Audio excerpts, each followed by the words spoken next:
from the frosty shores of the North Saskatchewan River right here in scenic Prince Albert, Saskatchewan. This is your host, Scott Roos, for Down to the River radio show. And on the line with me is a man who is no stranger to the North Saskatchewan. I'm talking about PA's own Nathan Thoen. Definitely no stranger to the North Saskatchewan River. Yeah. Definitely had a couple of swims in there. So now let's talk about a little bit about that, that PA upbringing, because I mean, like, PA is the third largest, I guess you'd call it a city in Saskatchewan. Yeah. I mean, how did this whole music career of yours start? And, just enlighten me, because it seems like an odd place to all of a sudden launch a, emerging rock and roll career.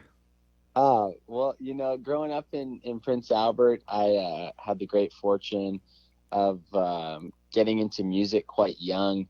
I got to take guitar lessons. I started with piano lessons from Mike Langlois, Right. and that's one of my only regrets, is not continuing on with piano.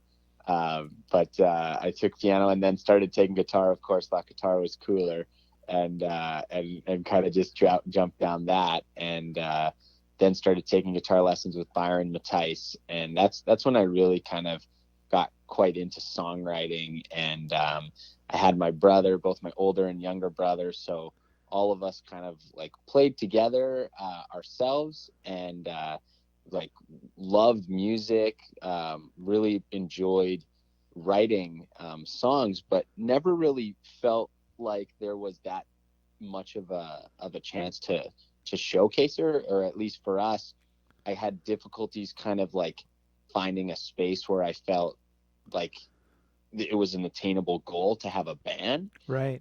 So in a lot of ways, I fostered my like love for music from a very early age, listening to like my parents' records, the Beatles, Supertramp, and then into more modern stuff like the Red Hot Chili Peppers, and really, kind of found a lot of beauty in listening to music, and loved kind of writing and making my own songs, but kind of just keeping them to myself, just in that there wasn't like a lot of open mics or things that were like going on in the Prince Albert music scene. And the people that I did know that were from PA that had joined bands, I didn't really know them that well. They were a bit older than me, guys like Liat Hansen, who ended up being in the Sheepdogs. Right. And so there were a few local bands, and I remember like the Jordan Dunning band was a band that I just really loved, and those guys were awesome. We've seen them play a few times, and I remember sneaking into Belly Up to see the Sheepdogs play, but it wasn't until actually moving to Saskatoon that I sort of thought, hey, this is something that I could actually potentially do, where I seen guys my age that were in bands and performing at Amigos and back then Lydia's and some of these smaller music venues. So for me, the music career, I guess, sort of started quite late, but the love for music started very young, and always will think of Prince Albert as my home, because that's where I was born and raised. Right. And it really, I think, in a lot of ways allowed us to find the music that we wanted, having since toured down to all through the States and played at quite a few different places. Bombargo's really kind of created this unique sound that I think we had a promoter at one of the venues say, he's like, I can just tell that you guys aren't from around here. And and what he said was, and I never really thought of it this way, but he said it's you can just see that you guys have created your own thing without external judgment. And I think that's really true, and really lucky, and shows for the amount of artists that Saskatchewan produces, because it is sort of its own little simmer pot, and it's kind of isolated. And of course, you can find the music that you want nowadays, especially online and on, different streaming services and YouTube and stuff. But you have the freedom to kind of make what you want. And I guess for me, growing up in PA was just a really awesome home. I was, to be honest, as a kid, I was super passionate about snowboarding, Oh, and really? grew up riding at Little Red. I worked at Propaganda, the snowboard shop there, and that was something that kind of in a wild way was also a big inspiration for my music, in that almost all of my early music, when I really started making my own CDs and stuff, or the first band I ever had, that was all mainly from snowboard movies. So it's kind of been cool now as I've gotten older to look back and think, wow, like so many of these things that have all kind of now linked up to, yeah, have kind of started this career. And for us now, it's kind of wild. When I moved to Saskatoon, I ended up meeting this guy Spencer. Yeah, And Spencer and I went. He asked me to go to a music festival with him, and I had just met this guy. And the festival was down in the States it was called Sasquatch, and it was at the Gorge. So I was like, yeah, man, like, random stranger I just met. Like, I saw the lineup and it looked awesome. And we ended up going to this music festival and just having our minds and hearts absolutely blown open. And just to witness, 50,000 people moving to these same beats, it just really kind of struck a chord with me. And I both Spenny and I had this feeling that, like, we should start a band. And yeah, it kind of from there snowballed, and over the last few years now, it's been really wild to just sort of see how far it's come from us having this crazy idea one night to getting to now play some big festivals with some no of the doubt. largest groups in the world. It's honestly super surreal still.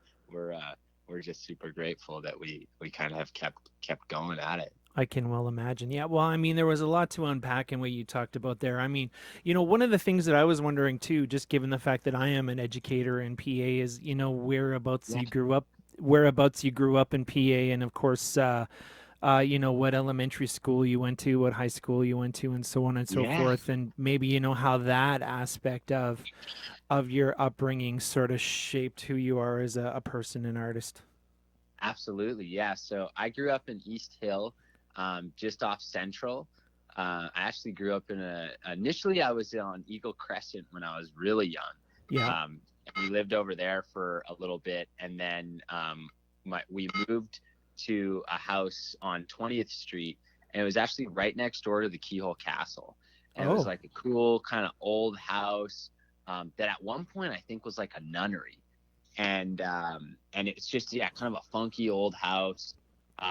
It had a big backyard with a hill in the back, so we do a lot of snow skating and snowboarding in the backyard. We like built a little mini ramp. For school, I went to King George Community, and I went there till about grade 5, and then at that time they'd switched. Pacey used to actually be a junior high, and then they changed it to be that's when the high schools started, and they took out the junior high. Right. And so then actually my brother and I, my older brother was the last guy to go to Pacey, and then my younger brother and I switched from King George to Arthur Peachy for the last few years of elementary school.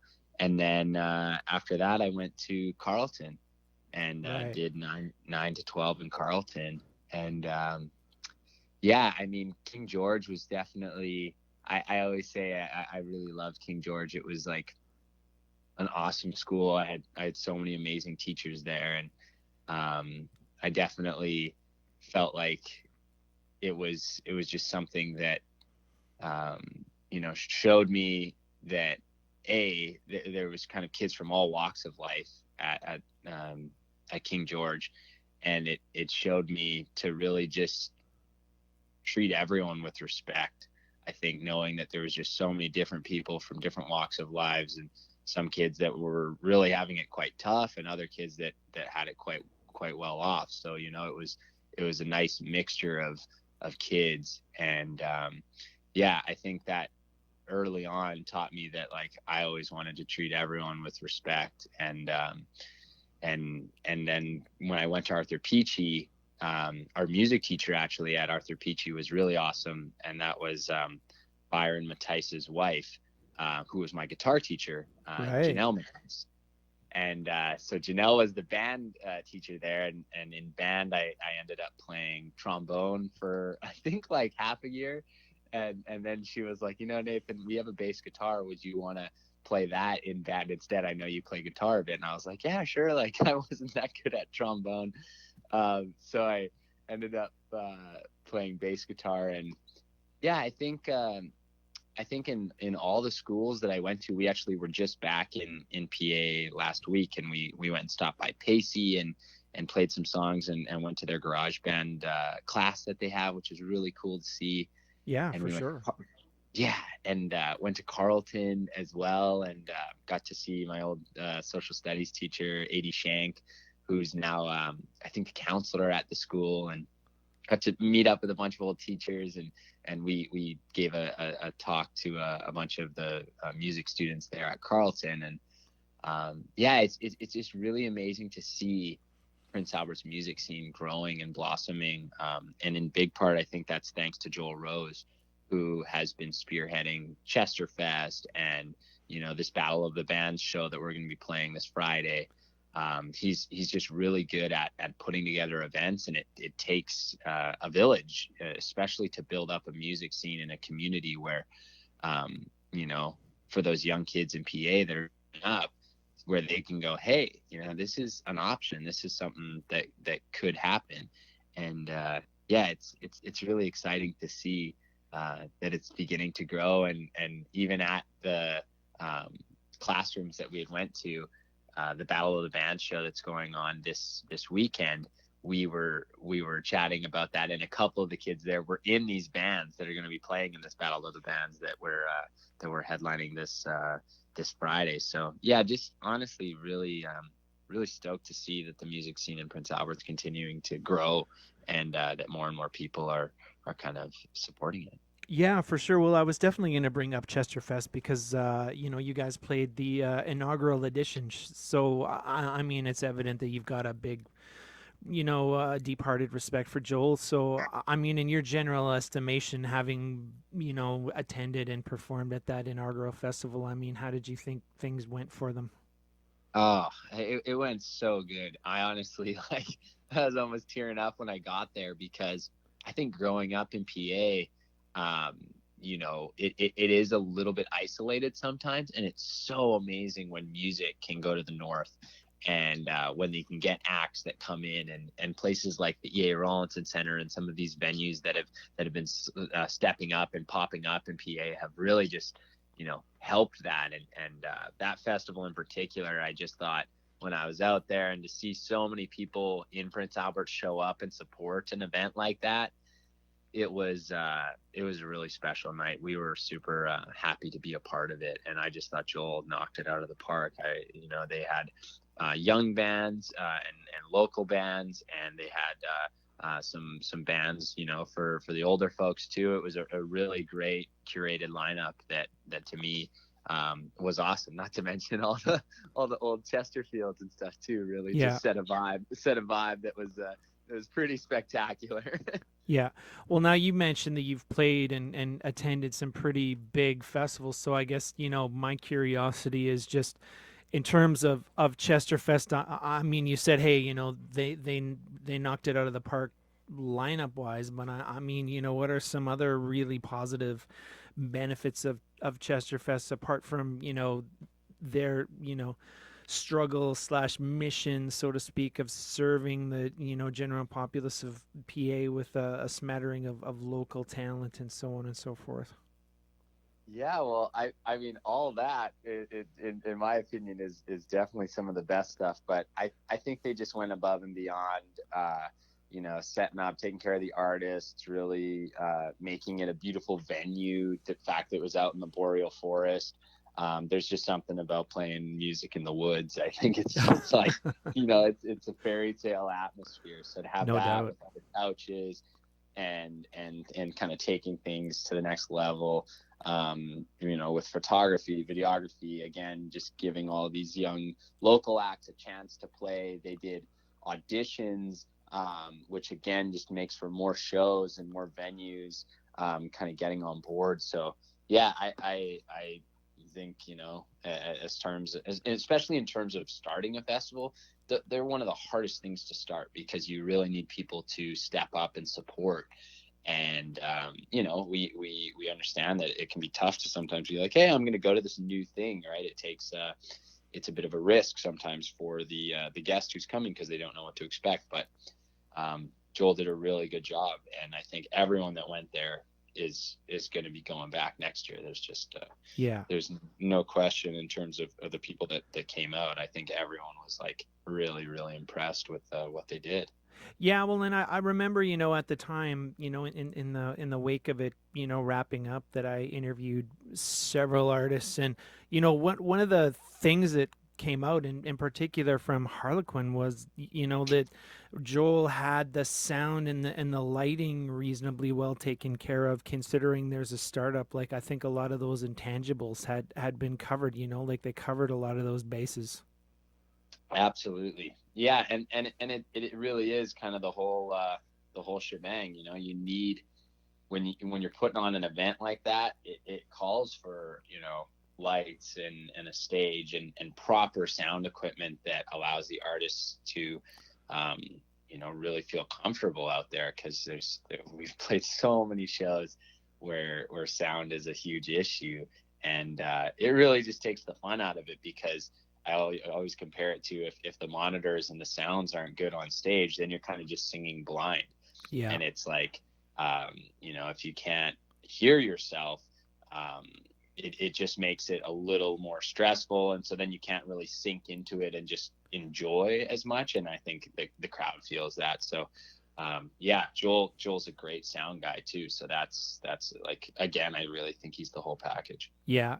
Ironically, for that festival, he was actually in charge of the lighting. He wasn't even running the board. That's right. I think he'd hired maybe Kellen Thackeray or someone to do sound. I forget who was running it. But yeah, their whole team did a really good job. For sure. Well, now you did mention your love of playing in nature, so I would be remiss if I didn't mention the fact that you guys headlined Ness Creek, and although I didn't see you perform that set, I certainly heard you from where I was sleeping. We managed to score, they have these little shack cabin type things right near the venue, and I was working press for the Herald, and I was in there and I heard your entire set. Sounded like you blew the if there was a roof to blow off, you guys certainly did that. Oh man, thank you. Yeah, that was a real treat to play Ness Creek. That was the first music festival that I ever went to, and I remember just being maybe 15, 16, and going with my friend Nick, and we took I had a Mazda MPV at the time, like a 92 MPV, and we went out, and it just kind of similar to that Sasquatch experience years later. It just sort of blew my mind open to the fact of just like, that you can bring all these people together, and that, we can all celebrate music and enjoy this. And, there's the camping, there's the music, there's the creek, there's the going to the beach, taking a bus or a shuttle out to the beach. It's just, to me, one of the best festivals I've ever seen. And when we heard that we were going to be headlining Ness Creek, that was, again, one of those moments where it's just kind of like, we all just sat down and we're like, whoa, like that's huge, just to be a part of that. And in my opinion, again, hats off to Ness Creek. I think they're at over 30, maybe 33 years. I think this year might be the 30th, if my information is correct. Yeah. And it's just like, they're like, hats off to being able to run a festival for that long. And again, it's just like they curate such a great lineup. It's such a wonderful atmosphere where you've got families, kids, each and every, everyone feels welcome, and it's just a blast. Yeah, we were so stoked to play that. It's that culture of, quote unquote happiness. Yes, dude, seriously, man, the happiness is a real thing. When you go to Ness Creek, you can't help but just feel joy. It's woven into the fibers of every step you take. It's really quite Yeah. quite a breathtaking space. And I think that there's just a little magic in the air there, to be honest, from all those years of good times. I think that there's just, there's some residual good time that just has to rub off on you. Yeah, I think the unique thing about Ness having, gone and, been a rookie to the whole experience is there's that initial feeling of disorientation that you kind of experience. Sometimes the communication and the information, it's like just everything is done in such an old school way because, I mean, it's not like there's really good cell phone reception or internet. And I mean, that sounds, almost pretentious to me to say, but I mean, I think that's maybe one of the main and most positive things about the festival is you get cut off from your from quote unquote the real world, and you just become absorbed as a citizen of Ness Creek for that brief period of time that you're there. Yeah, I think that's it. It's like just sort of that feeling of unplugging, and then by unplugging you actually plug in a lot of ways to just what really matters and the people that you're present with, and that community of Ness Creek. It really does kind of become a city or a little town for those 4 days, and yeah, to be a part of that, and just it's collective. I think that as a society we're a little too connected sometimes with our cell phones and stuff, which ironically leads to a disconnect in a lot of ways. So the more that we put our phones down and really just sort of soak up the beauty that is life, which Ness Creek really just does so organically, and with a little bad cell service, nudges you even further, even if you are having trouble setting down your device. So it is really, really cool to see. Even electricity wise, I mean, it's not like you can go and recharge or whatever. You have to be really, really you have to guard that cell phone charge and not overuse it. You're just sort of forced to unplug and basically get with the vibe. Even the stuff for kids, because I had my kids there with me. I've never seen another festival cater so much to kids in such a natural and organic way. Yeah, it is kind of a whole family.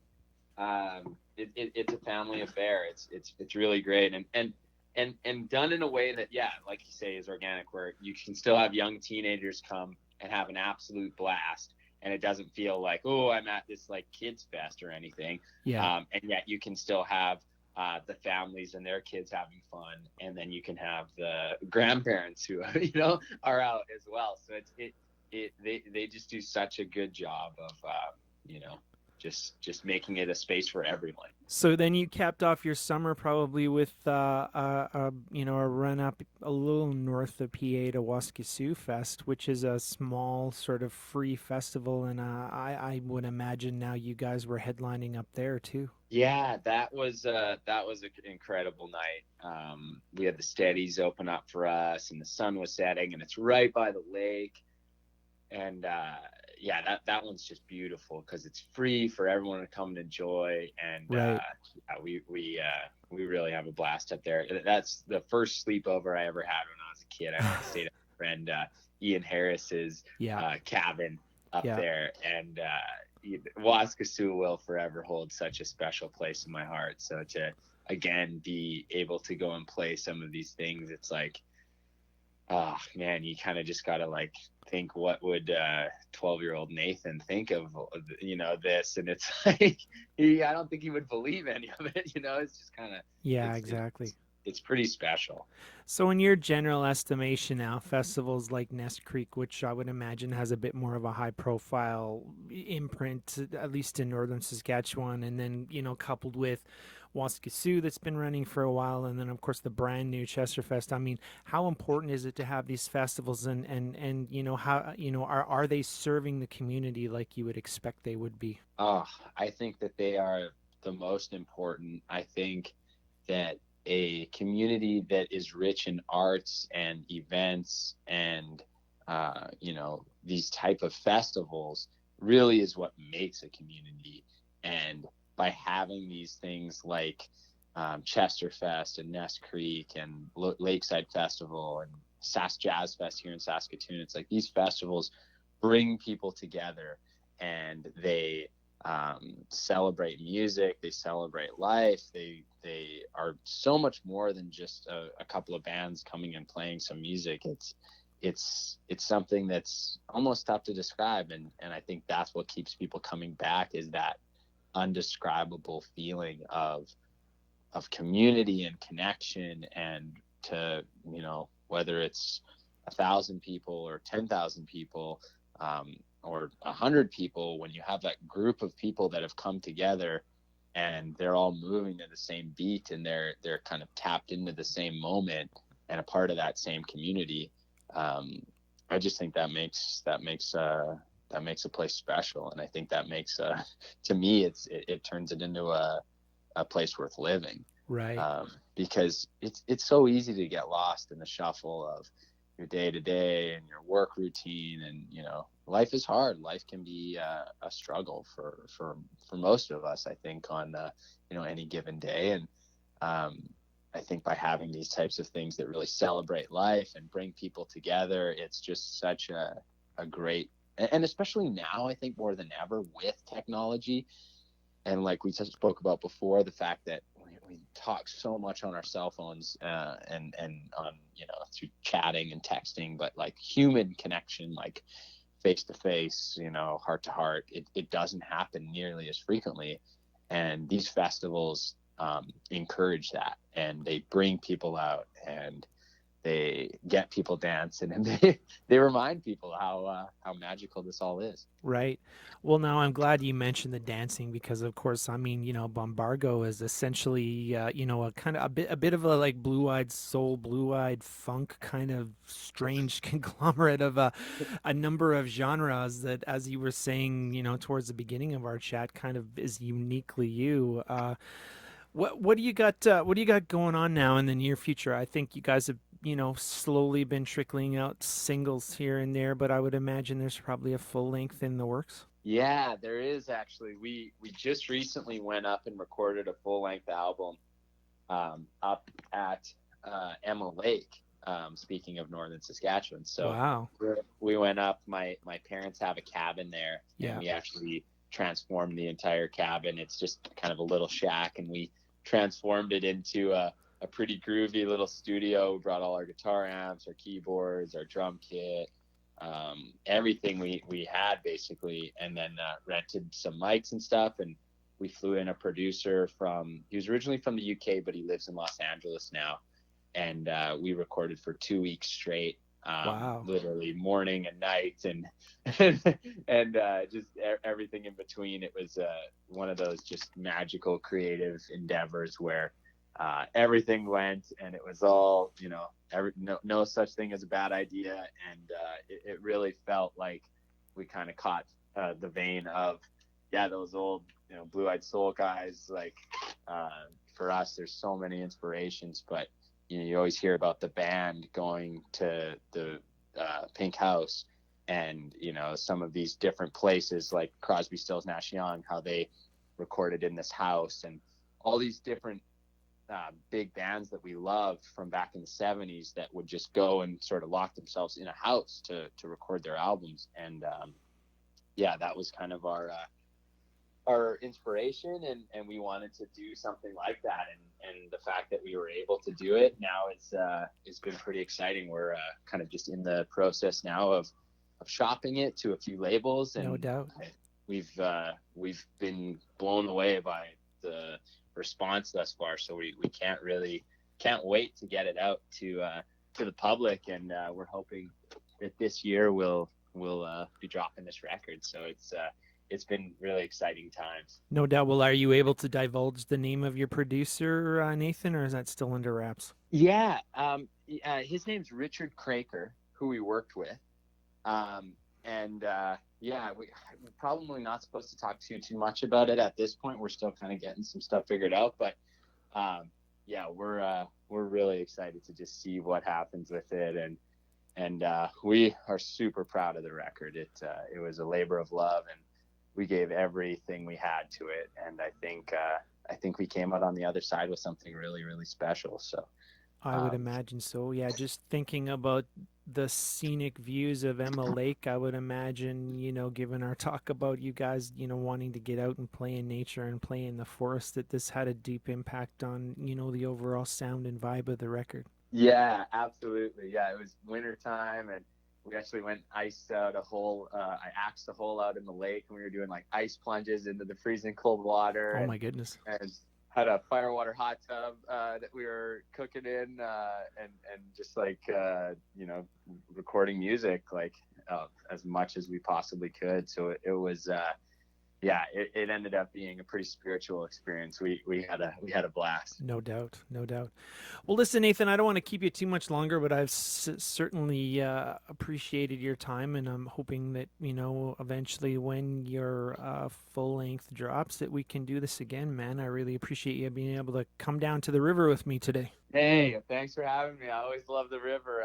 I come down to the river. That just reminds me of that SNL skit with Chris Farley. You're gonna be living in a van down by the river. Yeah, which I've always thought wouldn't be too bad. I've done a fair few camper van trips in my day, and have definitely parked them by the river. No doubt. Grown up in PA with the North Saskatchewan, and growing up in Saskatoon with the South Saskatchewan River. It's now living here for I guess almost 10 years. It's the river, man. Better being down by the river. It's actually it's an old song by the Cracker Cats. I don't know if those guys ever dropped on your radar. I would imagine so somewhere.